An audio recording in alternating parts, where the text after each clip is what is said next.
సొంత ప్రిపరేషన్, తొలి ప్రయత్నంలోనే సివిల్స్లో 3వ ర్యాంక్. పాలమూరు బిడ్డ ఘనత.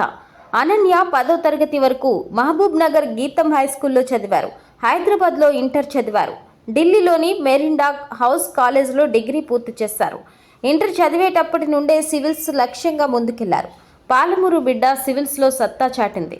తొలి ప్రయత్నంలోనే అఖిల భారత ర్యాంకింగ్స్లో 3వ స్థానంతో మెరిసింది. అది ఎలాంటి శిక్షణ లేకుండా సొంత ప్రిపరేషన్తో సివిల్స్లో విజయ పతాకం ఎగరేసి తెలుగువారి సత్తాను దేశానికి ఘనంగా చాటి చెప్పారు మహబూబ్ నగర్కు చెందిన అనన్య రెడ్డి. యూపీపీఎస్సీ విడుదల చేసిన సివిల్స్ ఫలితాల్లో అనన్య అసామాన్య విజయంతో ఎందరికో స్ఫూర్తిగా నిలిచారు. అనన్య 10వ తరగతి వరకు మహబూబ్ నగర్ గీతం హై స్కూల్లో చదివారు. హైదరాబాద్లో ఇంటర్ చదివారు. ఢిల్లీలోని మెరిండా హౌస్ కాలేజ్లో డిగ్రీ పూర్తి చేశారు. ఇంటర్ చదివేటప్పటి నుంచే సివిల్స్ లక్ష్యంగా ముందుకెళ్లారు.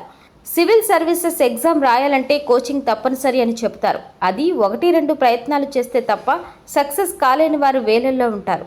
2-3 ప్రయత్నాల తర్వాత కూడా 100ల్లో ర్యాంక్ వచ్చి ఐఏఎస్ కావాలనుకున్న వారు ఐపీఎస్, ఐఎఫ్ఎస్లుగా స్థిరపడిపోతుంటారు. కానీ అనన్య వాటన్నిటినీ బద్దలు కొట్టేశారు. తొలి ప్రయత్నంలోనే, అది ఎలాంటి శిక్షణ లేకుండానే నేరుగా 3వ ర్యాంక్ కొట్టి శబాష్ అనిపించుకున్నారు. సివిల్స్ కొడతాననుకున్నాను, కానీ ఏకంగా 3వ ర్యాంక్ వస్తుందని ఊహించలేదని అనన్య ఫలితాల అనంతరం తన ఆనందాన్ని పంచుకున్నారు. రోజు 12 నుంచి 14 గంటల పాటు ప్రణాళికాబద్ధమైన ప్రిపరేషన్ తన విజయ రహస్యమని చెప్పారు.